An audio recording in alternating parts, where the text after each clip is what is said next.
Oke, assalamualaikum warahmatullahi wabarakatuh. Selamat sore. Masih semangat ya. Jadi materi berikutnya adalah fungsi real. Nah, kita baru bahas tentang fungsi real itu sesuai dengan nama mata kuliahnya di pertemuan keempat. Yang sebelumnya itu adalah pendahuluan untuk pemahaman yang lebih baik terkait fungsi real. Nah, kita mulai dengan membahas tentang fungsi itu sendiri. Oke, kita mulai dengan pendahuluan fungsi. Jadi, ada dua himpunan tak kosong. Let's say himpunan tak kosong itu adalah X dan Y. Kemudian berikutnya kita bisa membuat pasangan terurut antara anggota himpunan X dengan anggota himpunan B. Nah, himpunan yang isinya adalah pasangan terurut antara anggota pada himpunan A dengan anggota pada himpunan Y itu disebut dengan perkalian Kartesian. Nah, jadi perkalian Kartesian antara X dan Y itu dinotasikan dengan ini, X cross Y, yang di mana X cross Y ini merupakan himpunan yang isinya adalah pasangan terurut, harus berurutan ya, pasangan terurut antara A dengan B, di mana A itu harus komponen dari X dan B itu harus komponen dari Y.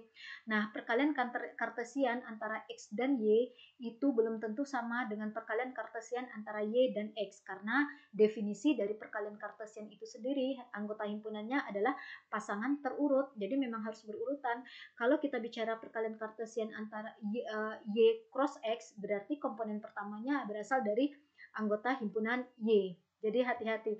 By the way, ini harusnya B ya, tidak Y. Oke, B-nya adalah himpunan Y. Nah, kemudian ada istilah relasi. Relasi antara X dan Y itu adalah subset atau subhimpunan dari perkalian Kartesian tadi. Nah, biasanya relasi itu ditambahkan embel-embel, misalnya dia maunya relasi antara X dengan Y itu adalah di mana Y itu lebih besar daripada X, atau Y sama dengan 2 kali X dan sebagainya. Nah, itu relasi, dan biasanya relasi itu merupakan subset dari perkalian Kartesian. Nah, berikutnya ada istilah fungsi. Fungsi dari X ke Y itu adalah relasi. Ini ya, relasi. Jadi dari relasi itu turun menjadi fungsi.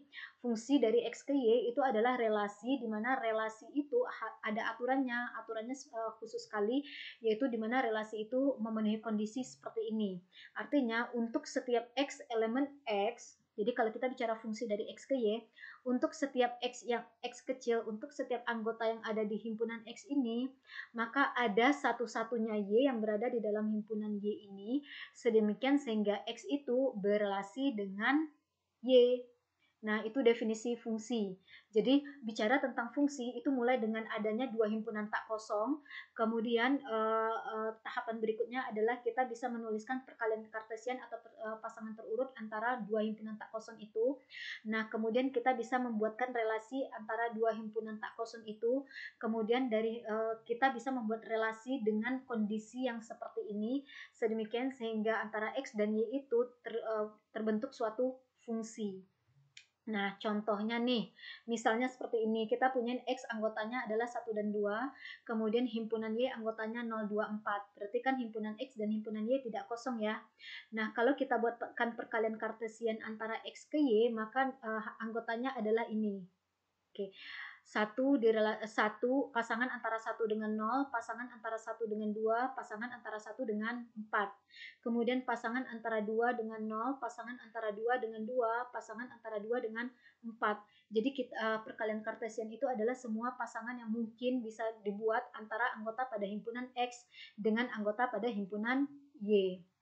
Nah, berikutnya dikatakan relasi R antara X dan Y itu adalah dengan aturan Y-nya maunya lebih besar daripada X, di mana Y itu adalah anggota dari himpunan Y dan X itu adalah anggota himpunan X. Nah, apa saja anggota relasi yang dengan aturan begini? Ya, amatilah dari perkalian Kartesiannya ini. Mana sih yang anggota pasangannya itu sedemikian dengan kondisi Y besar dari X. Nah, ini kan tidak nih, karena 0 kecil dari 1. Nah, ini benar nih. Jadi pasangan antara 1 dengan 2 itu merupakan anggota relasi R. Kemudian 1 dan 4 juga benar karena 4 besar dari 1, jadi dia merupakan anggota dari relasi R. 2 dengan 0 bukan, 2 dengan 2 bukan, 2 dengan 4 benar. Nah, jadi 3 inilah anggota dari relasi itu. Jadi anggota dari relasi itu pasti subset dari anggota perkalian Kartesiannya. Oke, berikutnya misalnya diberikan fungsi dari X ke Y dengan aturan bahwa maunya Y itu sama dengan 2 kali X, di mana X itu adalah anggota dari X besar dan Y ini adalah anggota dari Y besar. Nah, kita lihatlah anggota-anggota dari pasangan-pasangan di dalam relasi ini, di mana nilai komponen kedua itu sama dengan 2 kali anggota pada 2 kali dari nilai X-nya. Nah, ini kan benar nih, karena 2 sama dengan 2 kali 1. Jadi pasangan 1, 2 itu merupakan anggota dari suatu fungsi dari X ke Y. Kemudian 1 dan 4 tidak, karena 4 tidak sama dengan 2 kali 1. Kemudian 2 dengan 4 benar karena 4 itu sama dengan 2 kali 2. Maka pasangan antara 2 dan 4 itu masuk ke dalam himpunan fungsi F ini.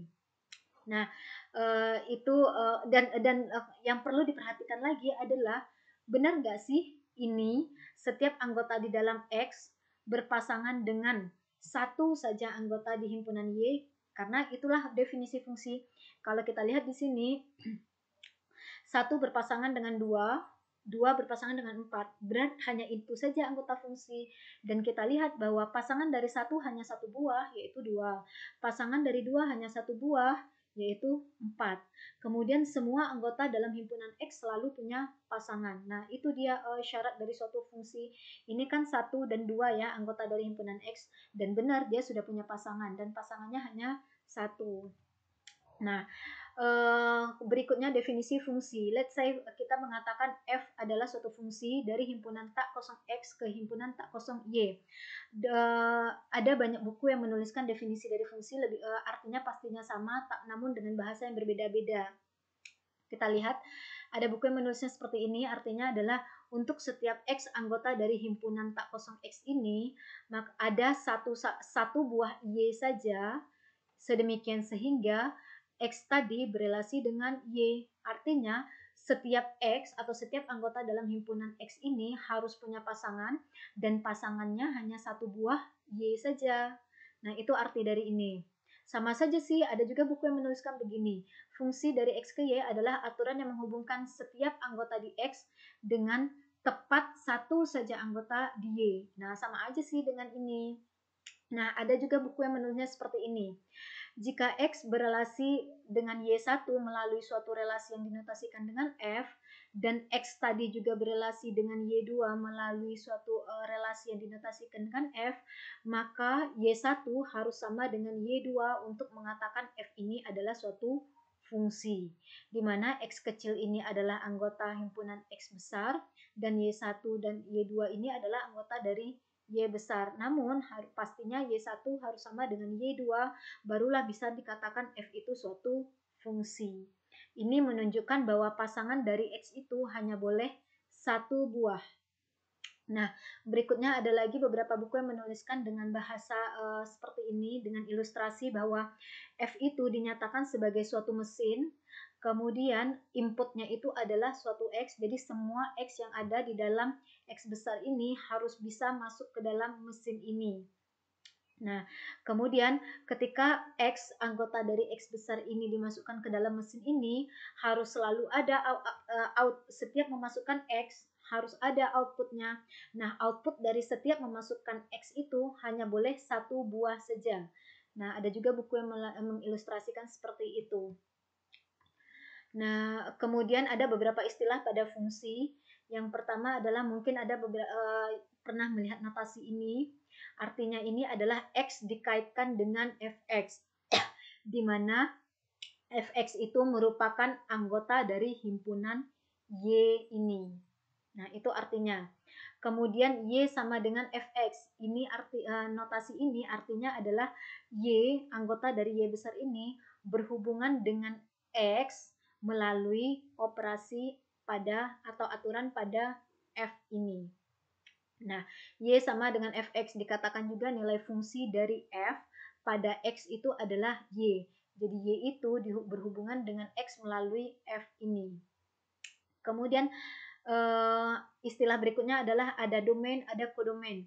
Kalau kita punya F itu adalah fungsi dari X ke Y, maka himpunan X ini disebut dengan domain dari F, sedangkan Y ini disebut dengan kodomainnya, kodomain dari F. Kemudian kalau kita punya notasi yang seperti ini, maka X atau anggota himpunan dari Y X besar ini disebut sebagai variabel bebas, dan Y besar ini anggota-anggotanya disebut dengan variabel tidak bebas. Oke. Kemudian istilah-istilah himpunan pada fungsi, tadi ada istilahnya yang disebut dengan domain. Nah, X kan tadi kita bicaranya fungsinya adalah F.2 X panah Y. Artinya F itu adalah menghubungkan anggota-anggota pada himpunan X ke anggota pada himpunan Y.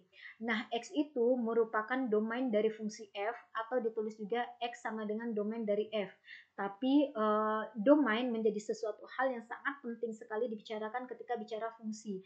Karena kalau kita membayangkan fungsi sebagai suatu mesin, maka kita harus tahu bahwa apa sih yang bisa dimasukkan ke fungsi itu sehingga ke mesin itu sehingga mesin itu bisa beroperasi. Nah, oleh karena itu kalau misalnya ada kita memasukkan input ke dalam mesin itu yang tidak yang membuat mesinnya tidak bekerja, ya kita tidak bisa mengatakan bahwa apa ya, himpunan itu menjadi suatu domain untuk mesin tadi. Nah, jadi ada definisi untuk domain dari F itu, yaitu himpunan nilai X atau himpunan XX atau himpunan nilai-nilai, sedemikian sehingga operasi pada F bisa dijalankan terhadap nilai-nilai tadi. Atau nilai-nilai X tadi bisa memberikan output atas operasi matematika pada F ini, dan output yang keluar itu hanya boleh satu. Karena emang definisi fungsi, setiap anggota dalam domainnya hanya boleh punya pasangan, harus punya pasangan, dan banyaknya pasangan hanya boleh satu. Kemudian ada istilah himpunan kodomain. Nah, kodomain itu adalah himpunan nilai-nilai yang mungkin muncul dari proses menjalankan operasi F. Jadi kodomain ini baru hanya mungkin, yang bisa saja muncul dari proses menjalankan F. Kemudian ada istilah himpunan yang disebut dengan range atau image. Range atau image itu adalah himpunan Y, anggota dari Y besar, sedemikian sehingga Y itu sama dengan Fx. Dengan demikian, range atau image itu adalah nilai-nilai yang beneran menjadi output setelah menjalankan mesin F tadi. Jadi itu bedanya. Kodomain itu adalah nilai-nilai yang mungkin muncul sebagai output dari mesin tadi, mesin atau operasi F tadi, sedangkan range dan image itu adalah nilai yang beneran muncul setelah menjalankan operasi F tadi dengan mensubstitusikan nilai X. Nah, dengan demikian hubungan antara range dengan image itu adalah bahwa range adalah subset dari kodomain. Oke, hubungan antara range dengan kodomain ya. Berikutnya ini adalah ilustrasi fungsi dari X ke Y. Jadi fungsi itu kita diibaratkan dengan suatu mesin. Ada notasi dari fungsi bisa jadi F, G, atau H. Kemudian apa sih yang bisa masuk ke dalam mesin ini? Nah, itu disebut dengan domain. Anggota dari domain secara spesifik itu biasa dikenal dengan variabel bebas. Nah, ketika anggota himpunan dari domain ini dimasukkan ke dalam fungsi atau dimasukkan ke dalam mesin, maka outputnya itu disebut dengan range atau image.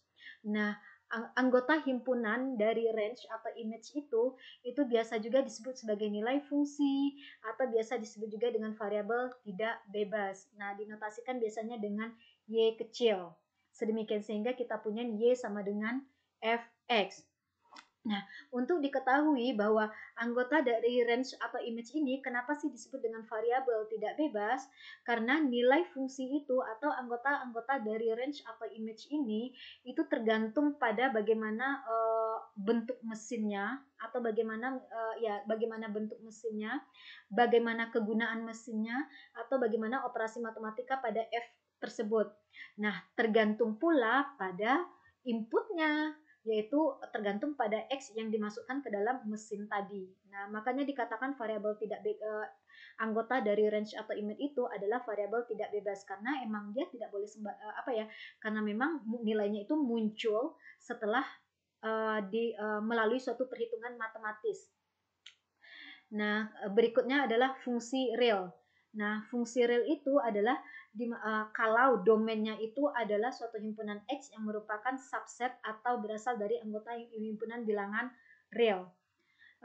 Kemudian di mesinnya itu adalah dan dia hasilnya berbentuk bilangan real juga.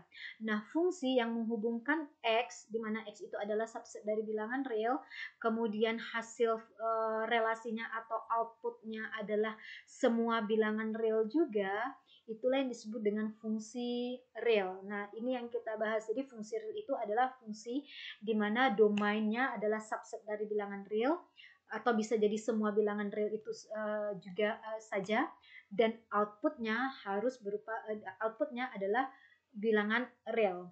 Nah, itu yang dimaksud dengan fungsi real. Jadi fungsi real ya berarti kita bicara domain dan kodomain adalah sembarang bilangan real.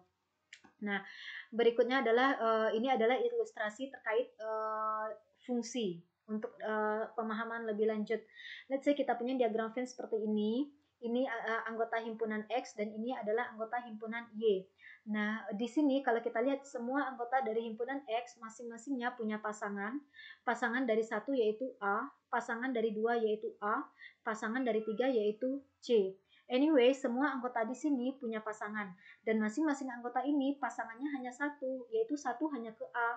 Tidak ada satu tidak berpasangan dengan B, tidak berpasangan dengan C, dan tidak berpasangan dengan D. Itu maksudnya bahwa pasangannya hanya satu. Kemudian dua hanya berpasangan dengan A, begitu juga tiga.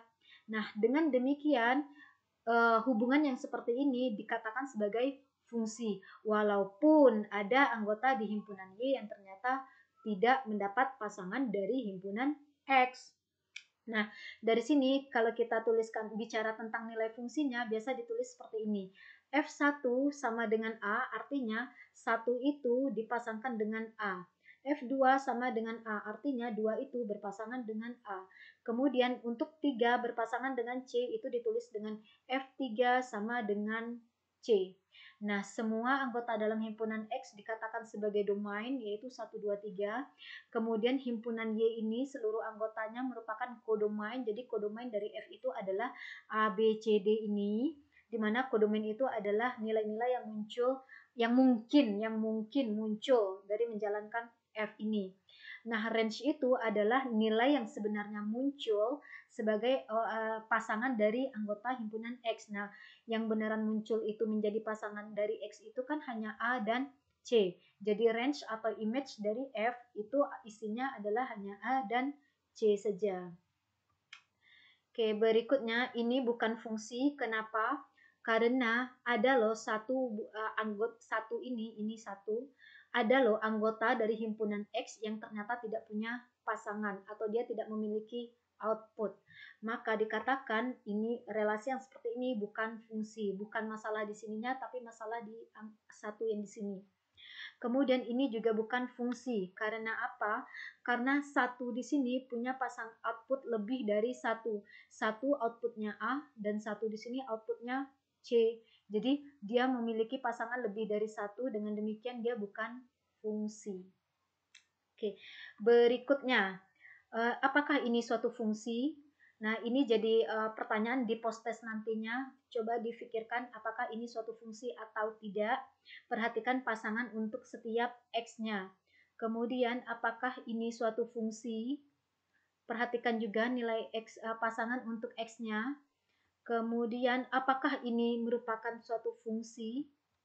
Nah, pertanyaan ini nanti akan diajukan di post-test di perkuliahan hari ini. Kemudian ini juga apakah suatu fungsi, ini juga apakah suatu fungsi. Jadi sudah ada 6 pertanyaan yang akan diajukan di post-test ya. Dari sini saja sudah 5 pertanyaan. Berikutnya kita bicara tentang contoh terkait fungsi. Apakah untuk mengidentifikasi apakah suatu hubungan bisa dikatakan fungsi atau tidak. Contoh pertama. Apakah Y sama dengan GX sama dengan 1 per X kurang 1 merupakan suatu fungsi untuk semua X elemen bilangan real? Nah, kita lihat. GX sama dengan 1 per X kurang 1 itu tidak akan memberikan output bernilai real jika X-nya sama dengan 1. Kenapa? Karena jika X sama dengan 1, maka kita substitusikan ke GX ini, hasilnya kan sama dengan 1 per 0 atau tak terdefinisi atau tak hingga. Dan tak terdefinisi ini bukan bilangan real. Nah, dengan demikian yang ini bentuk mesin ini, mesin yang bentuknya 1 per X kurang 1 ini tidak akan mengeluarkan output untuk X sama dengan 1. Nah, dengan demikian Gx sama dengan 1 per X kurang 1 bukan fungsi jika kita mengatakan domainnya atau X-nya itu adalah semua bilangan real. Nah, namun kita bisa klaim bahwa Gx itu merupakan suatu fungsi jika kita batasi X-nya himpunan bilangan real tapi selain 1. Dengan demikian, domainnya bisa kita tuliskan seperti ini, yaitu domainnya X sembarang bilangan real di mana X-nya itu selain 1. Jadi ini baru bisa dikatakan sebagai fungsi dengan domainnya seperti ini. Berikutnya contoh kedua, temukan domain dan image atau range untuk fungsi Hx sama dengan akar X tambah 5. Nah, di sini sudah dikatakan dia maunya ini memang suatu mesin yang sudah bisa dikatakan sebagai fungsi. Jadi mesinnya adalah Hx sama dengan akar X tambah 5. Jadi ini mesinnya. Apa sih input yang boleh masuk ke mesin ini supaya hasil akar X tambah 5 bisa mengeluarkan output, yaitu inputnya jika sesuatu yang di bawah akar ini harus bernilai positif atau sama dengan 0. Jadi domainnya itu haruslah X tambah 5 besar sama dengan 0. Dengan demikian secara matematis ditulis domainnya itu adalah X bilangan real di mana X tambah 5 besar sama dengan 0 atau secara spesifik X yang besar sama dengan negatif 5. Nah, itu dia domainnya. Jadi semua X bilangan real di mana X-nya besar sama dengan negatif 5, yaitu X sama dengan negatif 4,9, X sama dengan negatif 4, dan seterusnya, itu bisa masuk ke dalam mesin ini. Nah, jika disubstitusikan domain ini ke dalam mesin ini, maka apa sih outputnya yang mungkin muncul? Output itu merupakan sebagai image atau range-nya. Nah, kita tahu bahwa hasil akar itu pasti selalu bilangan positif atau bisa jadi sama dengan 0 jika angka di dalam akar ini adalah 0.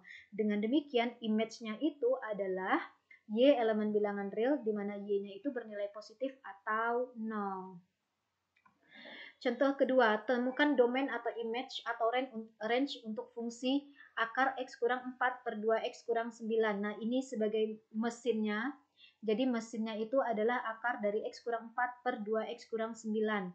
Nah, bagaimana sih nilai X yang membuat mesin ini bekerja?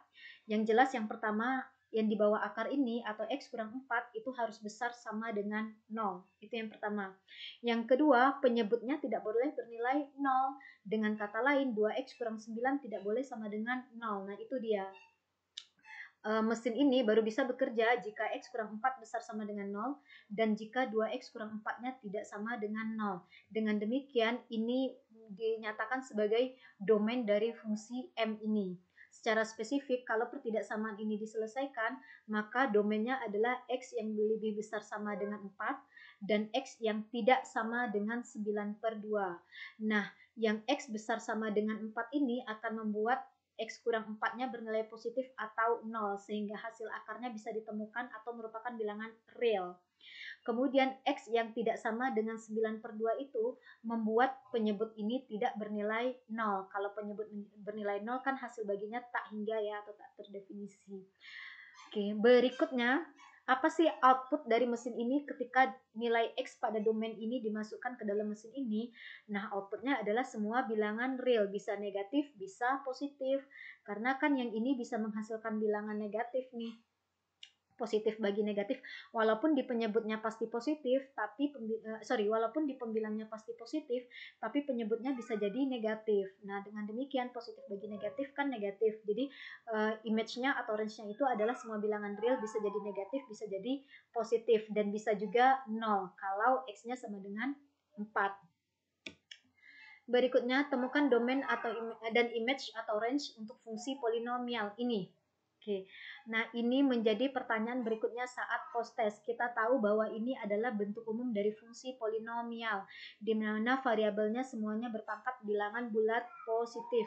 Bagaimana domainnya dan bagaimana outputnya atau image-nya, itu pertanyaan berikutnya pada saat post-test. Oke, coba mainkan logikanya ya. Berikutnya, operasi-operasi pada fungsi. Jika f dan g adalah suatu fungsi dari x ke y, di mana x dan y itu adalah subset dari himpunan bilangan real, di mana f dan g itu memiliki domain yang sama, maka untuk setiap x bilangan real dan c bilangan real berlaku f tambah g, fungsi f tambah g dari himpunan x ke himpunan y itu didefinisikan seperti ini, jadi boleh dipisah. Tapi dengan syarat domainnya sama. Begitu juga perkalian antara dua buah fungsi dan perkalian antara suatu bilangan sembarang bilangan dengan suatu fungsi. Ini didefinisikan seperti ini. Nah, untuk contohnya bisa dilihat di buku kalkulus ya, karena ini sudah pernah dibahas. Kemudian jenis-jenis fungsi, ada yang disebut dengan fungsi konstan, bentuk umumnya adalah fx sama dengan k, di mana k adalah sembarang bilangan real. Kenapa dia konstan? Karena mau berapapun nilai x, nilai y-nya atau nilai fungsinya akan selalu k. Jadi output dari fungsi ini itu akan selalu k. Jadi satu bilangan yang konstan. Kemudian ada yang disebut dengan fungsi identitas. Bentuk umumnya adalah fx sama dengan x. Artinya jika outputnya x, maka outputnya x itu juga. Nah, itu fungsi identitas. Kemudian fungsi polinomial, bentuk umumnya seperti ini, sudah sering sekali dibahas. Fungsi polinomial yang sederhana itu ada yang disebut dengan fungsi linier. Fungsi linier itu adalah jika n-nya bernilai 1. Jadi jika derajat dari fungsi polinomial itu adalah 1. Sedangkan fungsi polinomial yang sederhana berikutnya adalah fungsi kuadrat, yaitu jika derajat dari fungsi polinomialnya itu adalah 2, berarti x berpangkat tertinggi 2. Nah, apa domain dan image dari semua fungsi ini? Nah, tadi terkait dengan fungsi polinomial, tolong ditemukan. By the way, baik yang ini itu termasuk fungsi polinomial. Dan sebenarnya fungsi polinomial itu merupakan kombinasi antara fungsi konstan dengan fungsi identitas. Oke. Berikutnya jenis-jenis fungsi lainnya adalah ada yang disebut dengan fungsi rasional. Fungsi rasional itu adalah bentuk umumnya pembagian antara dua buah fungsi polinomial. Jadi di pembilang fungsi polinomial penyebut fungsi polinomial. Bagaimana karakter fungsi polinomial harusnya sudah clear ya, bahwa pangkat dari variabelnya itu harus bilangan bulat positif. Nah, berikutnya domain dari fungsi rasional itu adalah sembarang bilangan real asal penyebutnya tidak sama dengan 0. Jadi dikondisikan domainnya bahwa penyebutnya tidak boleh bernilai 0. Kemudian bagaimana image ataupun range-nya? Ya, pastinya semua bilangan real. Oke. Kemudian berikutnya adalah ada fungsi aljabar. Fungsi aljabar itu adalah fungsi yang bisa diperoleh dari fungsi konstan atau dari fungsi identitas atau dari fungsi polinomial melalui 5 operasi, yaitu melalui operasi jumlah, kurang, perkalian, bagi, dan akar. Jadi fungsi-fungsi aljabar yang melibatkan akar atau x misalnya misalnya pangkat setengah, itu juga termasuk fungsi aljabar karena itu kan termasuk akar ya. Misalnya di dalam fungsi itu ada x pangkat 3/2 atau x pangkat min 5/2. Nah, itu masuk dalam kategori fungsi aljabar. Bagaimana domainnya? Ya tergantung pada bentuk fungsinya. Bagaimana image-nya? Ya tergantung lagi pada domainnya tadi. Jadi tergantung mesinnya atau fungsinya. Kemudian berikutnya fungsi trigonometri. Nah, let's say kita punyain ini adalah lingkaran satuan, maka fungsi sinus dan kosinus itu didefinisikan bahwa sinus dari T, ini T itu adalah busur pada lingkaran satuan. Sinus dari T itu sama dengan Y, yaitu yang jarak vertikal antara sumbu X dengan titik P di sini. Kemudian kosinus dari T itu sama dengan X, ini T-nya. Kosinus dari T ini itu sama dengan X, di mana X itu adalah jarak antara titik 0,0 ke titik ini. Nah, itu definisi dari fungsi sinus dan fungsi kosinus. Apa domain dari fungsi sinus dan kosinus? Berarti kita harus mengidentifikasi T-nya. Nah, untuk berhitung sinus dan kosinus, nilai T itu boleh sembarang bilangan real. Jadi mau sinus negatif, misalnya sinus dari negatif 2, kalau dalam radian ya, atau sinus dari negatif 30 derajat itu bisa ditemukan. Atau mesin sinus dan kosinus itu bisa bekerja. Nah, bagaimana kodomainnya atau range-nya? Nah, range atau kodomain dari fungsi sinus dan kosinus itu adalah antara X X dan Y itu bernilai antara min 1 sampai 1. Jadi kalau image dari sinus, karena nilai sinus itu adalah Y, maka Y-nya berkisar antara min 1 sampai 1, dan image dari cos adalah X yang terletak antara min 1 sampai 1.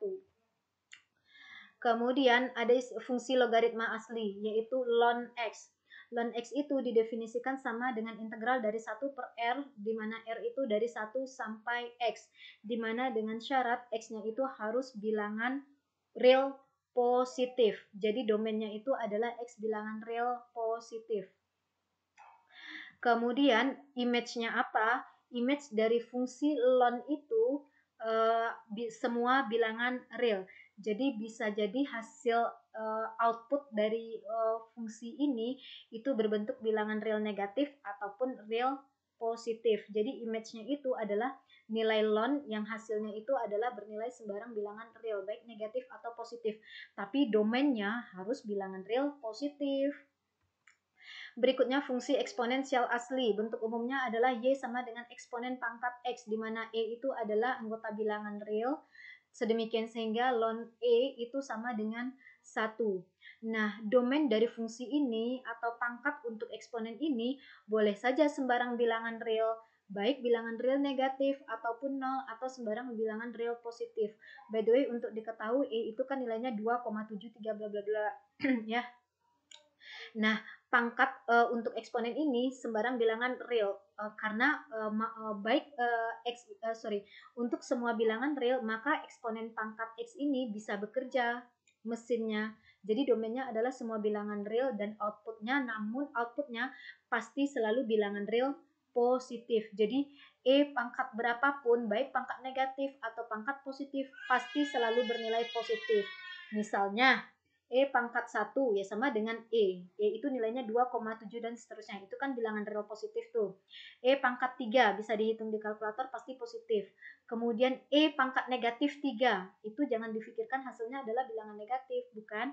E pangkat negatif 3 itu sama dengan 1 per E pangkat 3. Nah, E pangkat 3 kan positif tuh. Maka 1 bagi bilangan positif kan tetap saja positif. Nah, jadi image dari fungsi polinomial asli atau output dari fungsi eksponensial pasti selalu bilangan real positif. Nah, berikutnya rasanya sih ini terakhir ya, fungsi logaritma dengan basis A didefinisikan dengan Y sama dengan A log X, di mana A ini atau basisnya itu harus besar dari 0 dan A itu tidak boleh 1. Nah, ketika kita menjalankan mesin A logaritma X ini, maka X-nya itu harus bilangan real positif, besar dari 0. Kemudian image-nya, hasil dari logaritma itu sama saja seperti ln ini tadi, seperti logaritma asli, yaitu domainnya sama ya, X sembarang bilangan real positif, image-nya juga begitu, bisa sembarang bilangan real. Oke, jadi image dari logaritma dengan basis A ini adalah bisa sembarang bilangan real, baik bilangan real negatif ataupun bilangan real positif.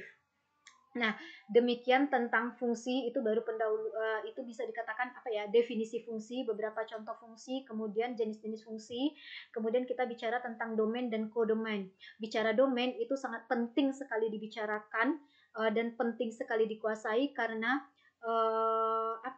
ketika nanti seperti yang kalian tahu bahwa penerapan matematika itu membutuhkan fungsi-fungsi yang kontinu, dan fungsi yang membahas tentang fungsi yang kontinu, kita harus tahu di mana sih domainnya atau di mana sih apa sih input dari suatu fungsi, sedemikian sehingga fungsi itu atau mesinnya atau fungsi itu bisa berjalan. Nah, inputnya itulah yang disebut dengan domain. Oleh karena itu sangat penting sekali mahasiswa matematika cerdas mengidentifikasi atau mencari tahu domain atau input yang bisa masuk ke dalam suatu fungsi, karena nanti itu akan menjurus ke fungsi yang kontinu. Terkait dengan fungsi kontinu ada banyak sekali materi-materi setelah itu yang membutuhkan fungsi yang kontinu. Oke, terima kasih. Di pertemuan berikutnya kita akan bahas tentang bagaimana menggambar grafik dari suatu fungsi. Terima kasih.